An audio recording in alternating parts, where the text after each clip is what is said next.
Of entertainment.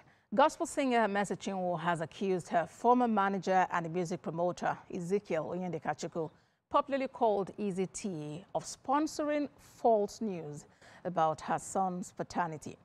Recall that Ms. Chinwo and her husband, the Blessed Uzochikwa, welcomed their first child, a baby boy, on the 28th of October 2023.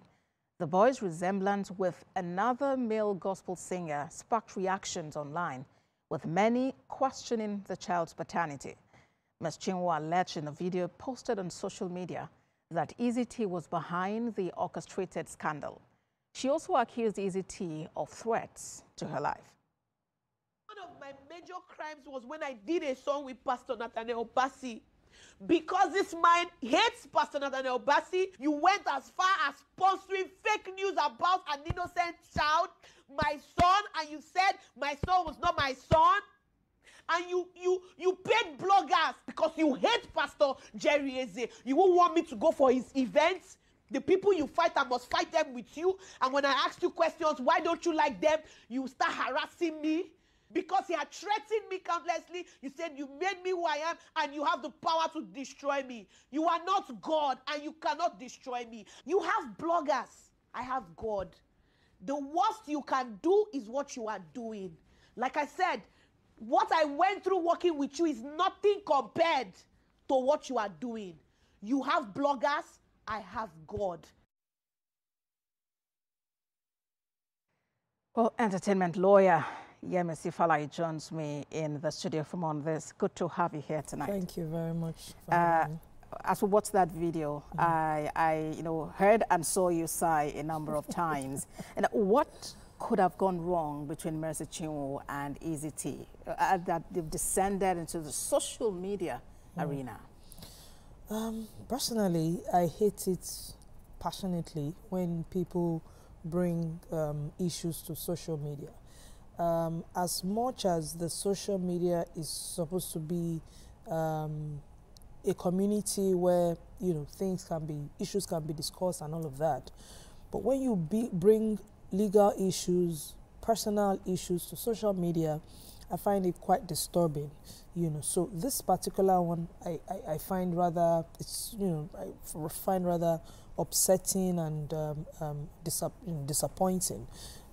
Particularly because, as Christians, the society expects some level of sanctity, trust, peace amongst all parties, because you all are supposed to represent Christ, as the case is. But, to now hear this sort of back and forth, it's quite disappointing, quite disturbing, and I'm hoping that the matters will be resolved as quickly as possible. So is there a better way they could have actually handled these issues? Oh, absolutely.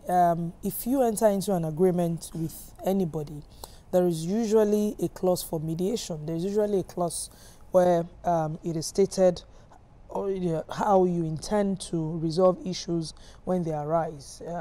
So I expect that there's that clause in the agreement that we're not even sure of the validity as we speak, But I also understand that they had, tried one or two means of resolving the issues, but nothing happened until they all decided to, table the case in the court of social media. Well, in the court of social media, it's also in the law court, as it were. And we know, on one hand, Mercy has said that she actually isn't the one who instituted the matter in court, that it was EZT who, took her to court, and now the matter is in contention. But as a lawyer, there are so many up-and-coming artists there who want to blow, that's the word they use, and their desire is to sign with big record labels. What should they look out for while signing these dotted lines? First of all, don't look out for anything. What you should do is to hire a lawyer that is conversant with the industry, that is vast in entertainment law. That's what you should do. Now, you can then tell the lawyer to explain to you in details what is obtainable, what you're about to sign. And when that is the case, listen to the following points. Number one, is duration. You don't want to lock yourself into an agreement for more than it is necessary. I remember Mercy has said that the beginning of the problem was when EZT wanted her to sign a 12-year agreement. Wow, 12 years. that's it's crazy. So first thing you look out for is duration. Second thing you look out for is territory.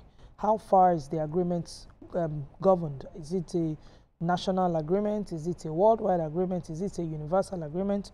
You must be sure so that you don't pass your boundary and the other party doesn't pass its boundary as well. Rights granted. How far are you giving the other party rights? What sort of right are you giving the other party?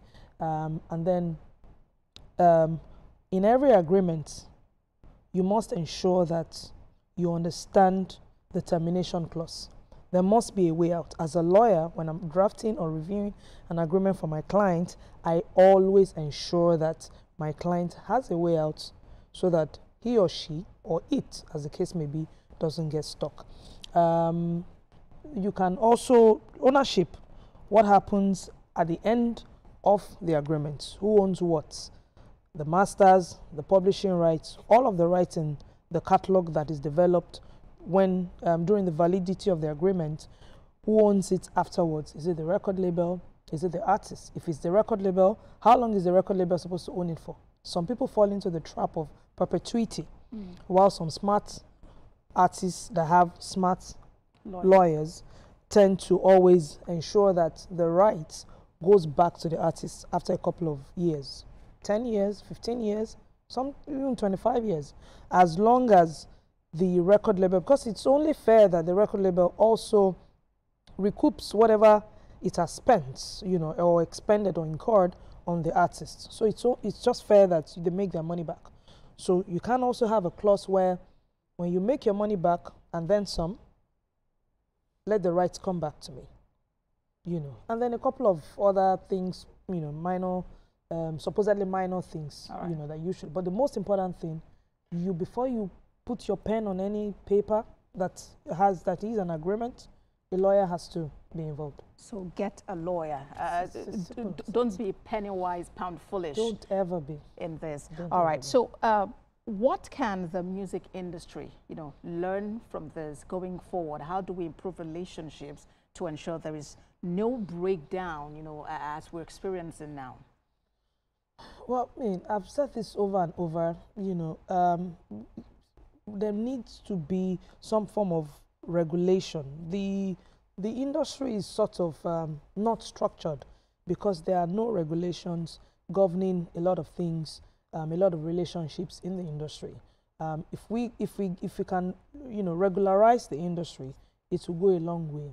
And in the absence of regularization, we need to constantly, which is what a few stakeholders like me and a couple of people already are doing in the industry. There must be constant sensitization of all parties, the record labels, artists, managers. Everybody must understand their role in, you know, the industry. All right, entertainment lawyer Mercy Chinwo, thank you very much for this expose you've given us. You're most welcome. Thank you very much. Thank you too.